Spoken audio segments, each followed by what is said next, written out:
I guess it was very fitting this matchup it was meant to be. Hi there, it's Brett Hornby here, and welcome back to my YouTube channel, and welcome back to another On the Road to the Grey Cup video as we're getting closer to the 111th Grey Cup in Vancouver, British Columbia for the 2024 CFL regular season. I already did my preview for the East Final that will feature the Montreal Alouettes hosting the Toronto Argonauts, but now we're on the west side of the bracket. It's red and white trim light for the West Division. Well, let's do it once again with a classic Prairie rivalry as the Winnipeg Blue Bombers. They will be hosting the Saskatchewan Roughriders, as last week the Saskatchewan Roughriders did successfully defeat the BC Lions 28-19, shall we say, and we'll be meeting in the West Final for a chance to go to the Grey Cup. One team is very familiar of going to the Grey Cup in recent history, and another is looking to get back there in over a decade. So before I get to previewing the West Final, if you want to follow along this Calgary sports fans journey, just make sure you hit like, subscribe, and have my other social links down in the description below. Well, let's take a look at the West Final as the Winnipeg Blue Bombers are hosting the Saskatchewan Roughriders, as this game will be on Saturday, November the 9th, 2024 at Princess Auto Stadium. That's what they call the stadium in Winnipeg now. This will be the same times as last Saturday. Different location, obviously. It would be at 4:30 p.m. Mountain Time or 6:30 p.m. Eastern Time, and now we are on Standard Time, and we should stay on that all year round. That's at least one thing Saskatchewan's got right. So that is this game. In about 8.5 days from now, on Sunday, November the 17th, we'll have the 111th Grey Cup, and of course I'll preview that video once we know who's going to said Grey Cup. But let's take a quick look at what happened last week in the West Semi-Final recap. As I mentioned, the Saskatchewan Roughriders, they defeated the BC Lions at home 29-18. The game was tied at 13 at halftime. This game definitely was a little tighter and a lot more defensive battle than what we had in the East semi-final, I should say, last week. So on the Saskatchewan side of the ball, quarterback Trevor Harris, he was 26 for 33 in passing. He had 279 yards passing, 1 touchdown, no interceptions, and it was A.J. Ouellette who led the way in rushing. 14 carries for 70 yards, and he ran in 2 touchdowns himself. And then when it came to receivers, Samuel Emlis led the way for Saskatchewan, 9 catches for 106 yards. And then it's Keyshawn Johnson, who also had another solid game. He had 7 catches for 66 yards. And then it was Jarrett Stearns. He only had 2 catches for 78 yards, but he had that 1 touchdown. But Saskatchewan ahead in the fourth quarter. And then on the defensive side of the ball, Jameer Thurman. That name definitely sounds familiar to Stampeder fans. He had 7 defensive tackles. And then, what a surprise, Ronald Milligan Jr. He had 4 defensive tackles and 1 interception, including an interception late in the fourth quarter to seal it, to snuff out any hope for the BC Lions to at least try to get closer and do an onside kick. And then Marcus Sales, he also had a big interception in the fourth quarter last week. He had 4 defensive tackles, 1 interception. And Nelson Macombo, he had 2 defensive tackles and an interception. So Saskatchewan's secondaries were big for Saskatchewan this one. And then also the defense. They pressured the Saskatchewan or BC Lions with 3 sacks altogether. Brett Lawler only needed 2 field goals, 2 for 2, with 34 yards being the longest, and this will end up being a lot windier game than forecasted. So on the BC Lions side of the ball, Burden Adams Jr. was at quarterback. He did put up more yards passing than Trevor Harris, but he was only 20 for 33. He threw for 2 touchdowns, but 3 interceptions. He definitely gambled and lost in the fourth quarter. William Stanback, well, the Saskatchewan then suppressed the running back pretty well for the BC Lions, because William Stanback only had 7 carries for 27 yards. Leading receiver for the BC Lions was Javon Kotoy. He had 3 catches for 82 yards and a touchdown. Justin McInnes had the other receiving touchdown, 5 catches, 66 yards. And Brendan Haladic, he had 10 defense tackles for BC. TJ Lee had 8 defense tackles. And Sean White, he had a tough game kicking. He was 2 for 4. 36 yards was longest, but the 2 that he missed went off the post. So 2 dead balls. And as I mentioned, Saskatchewan won this one by 8 points, or 9 points, I should say. And Saskatchewan, when they scored that go-ahead touchdown in the fourth quarter, successfully converted a 2-point conversion. So it's definitely one of those what-ifs. If, let's say, those 2 field goals went through, what kind of game we would have had. So that was just a quick look at the West semifinal that the Saskatchewan Roughriders won. So now if you look at the records for both teams in this game, well, the Winnipeg Blue Bombers, they were first in the West Division with an 11-7 record, while the Saskatchewan Roughriders, they were second with a 9-8-1 record. So basically both home teams won the East and West semifinals, kind of as expected.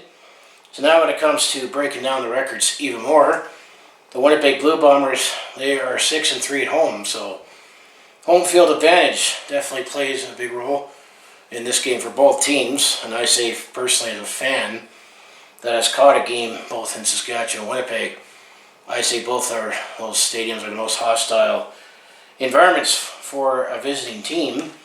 And the Winnipeg Blue Bombers, they were also 7-3 versus the West Division this season.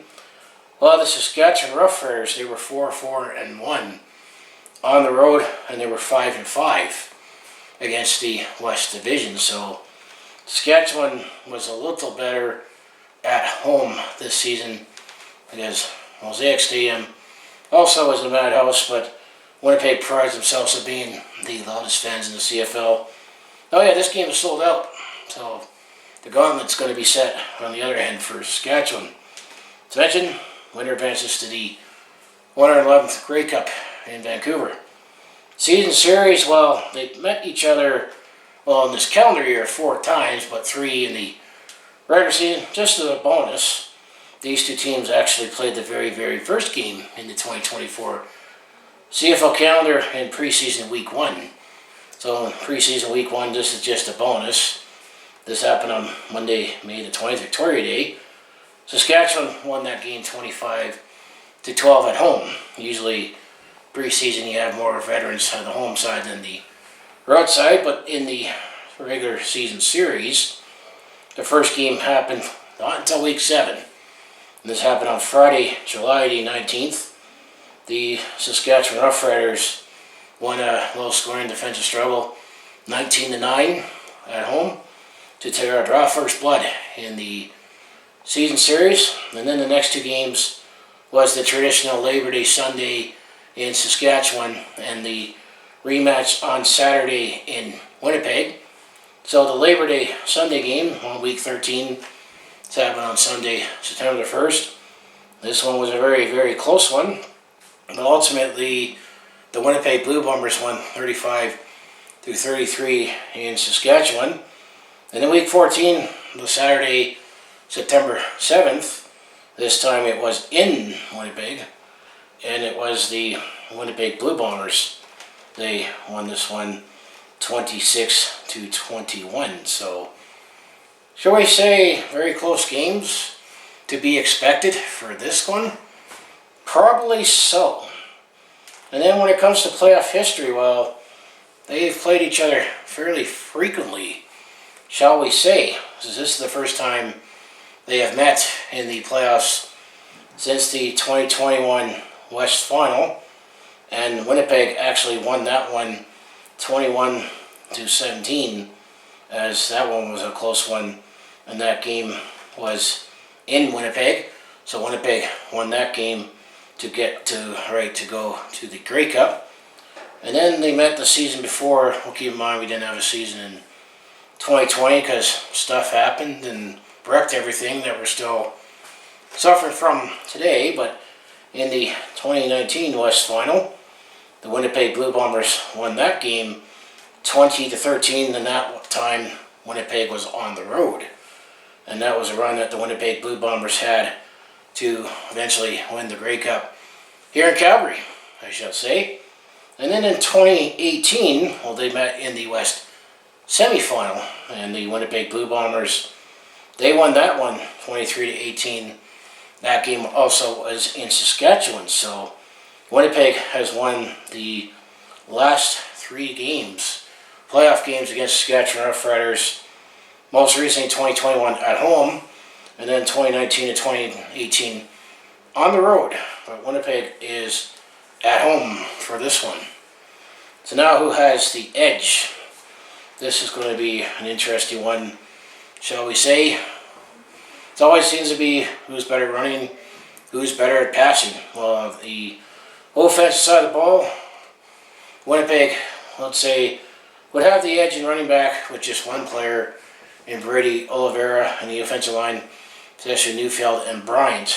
And Brady Oliveira is actually up for the MLP and most outstanding Canadian in the CFL awards. So on the running game, you could give the edge to the Winnipeg Blue Bombers. While the passing game and receivers, you might give the slight edge to Saskatchewan. I would say it's a slight edge because you got Zach Claros and Trevor Harris. However, Zach Claros has seemed to have dropped off just a little, but they've also had banged up receivers. They haven't had Dalton Schoen at all season, and Saskatchewan, I mean, could Emilus or Stearns step up again? Or I didn't mention Keon Schaefer-Baker having a big game. So I think Saskatchewan would have the edge in quarterback and receivers. So basically, running goes to Winnipeg, passing goes to Saskatchewan. Now on defense, so this also has Winnipeg having to deal with injuries because there's no Willie Jefferson, no Adam Bighill. So basically all 3 levels is going to the Saskatchewan Roughriders. I think they have the edge. You know, they have Thurman at the, and also Micah Johnson, and then Ron Milligan Jr., pick your poison in one of those 3 levels. And they're coached by Corey Mace, who was also a defensive guru. So Saskatchewan, I'm going to say, will have it when it comes to the defensive side of the ball. Now in special teams, this is where you get split, because the kicking game gives a slight edge to Winnipeg because Sergio Castillo and Brett Lowther excuse me, are both accurate kickers. However, Sergio Castillo can kick it a little further. Well, the return game, I'm going to have to give that to Saskatchewan with Mario Alford. So, looking once again as the edge, the offense running to Winnipeg, passing Saskatchewan. I think Saskatchewan's got all 3 levels covered with the players they have now in defense, and then special teams, Winnipeg for kicking, ball returning for Saskatchewan. Now, last playoff win. Well, obviously Saskatchewan's last playoff win happened last week, but Winnipeg's last playoff win actually happened last year at the West Final, but they were hosting the BC Lions. Winnipeg won that one 24-13. Now, last Grey Cup appearance. Well, the Winnipeg Blue Bombers were just in the Grey Cup last year, but they came out on the wrong end of it against the Montreal Wets. If Winnipeg actually goes to the Grey Cup, this will be their 5th straight year in the big game, starting with 2019 and then 2021. Then 2020 didn't happen, then 22, 23, 24, where Winnipeg won in 2019. In 2021, well, 19 they dominated here in Calgary, won in overtime against Hamilton to crush Hamilton's dreams of winning it at home, but then by a combined 5 points, the last two Grey Cups, Winnipeg's lost by. So they are going to make some history if they go to a fifth straight Grey Cup. Well, the Saskatchewan Roughriders, the last time they went to the Grey Cup was in 2013, and that was the last time they also won the Grey Cup. And that year they won it at home at the old Mosaic Stadium. So there's a little more of a drought for the Saskatchewan Roughriders compared to the Winnipeg Blue Bombers. And looking at the, if you look back on the East final preview video, same with the Winnipeg or the Montreal Alouettes and the Toronto Argonauts. Now this part of the video, I'll put this team will win if. With Winnipeg being home team, let's look at them first. Winnipeg will win if Zach Collaros can still show he's the old Zach Collaros. He has been banged up, hasn't been as effective. He's been so dominant for so long, but there's been times he's looked ordinary. But if the dominant playoff Zach Collaros shows up, Winnipeg could be going to their fifth straight Grey Cup. And I also put down outrun Saskatchewan, especially if it's a close game, chewing out the clock in the fourth quarter. If Brady Oliveira continue his running dominance in the playoffs, that could also play a role for Winnipeg. And then I'm going to have to say, when I say that I think Saskatchewan has the edge on defense, could Winnipeg have a big defensive play? Could someone show up big time for the Winnipeg Blue Bombers? And then with this game in Winnipeg and one of the more hostile environments in the CFL, going to get their home field crowd advantage to their advantage, Now, Saskatchewan will win if they have the same receiving attack spread out once again, like last week against the BC Lions. Could Keyshawn Johnson, Sammy Elmas, didn't mention Keaton Schaefer-Baker much last week. Could one of them have a big game for the Saskatchewan Roughriders? And then I mentioned the two-headed monster at running back. As Winnipeg has one dominant running back in Brady Oliveira, well, Saskatchewan, they got two pretty good running backs. They're both dressed in A.J. Ouellette and Raquel Armstead. So if their two-headed running back can keep them on the field, especially if it's a close game, fourth quarter, need to chew out the clock. And then I'm going to say if the defense steps up once again on all levels, if they can stop the run from Winnipeg, pressure Zach Collaros, or let's say Ron Milligan Jr. once again has a big, timely interception as he led the league in interceptions this season. And then I'll just have to throw the crowd thing in, so both teams are familiar with crowds. Can they get the crowd to go against Winnipeg, or could they get them out of the game early if this game happens to go out of hand? Now, once again, with this game being outside, this will be the last game of the regular season of the playoffs that will be outside, because BC places a dome. Well, it's actually been fairly nice in Canada for the most part, and actually they're forecasting sunny and a mix of sun and cloud and high of 13 in Winnipeg in November.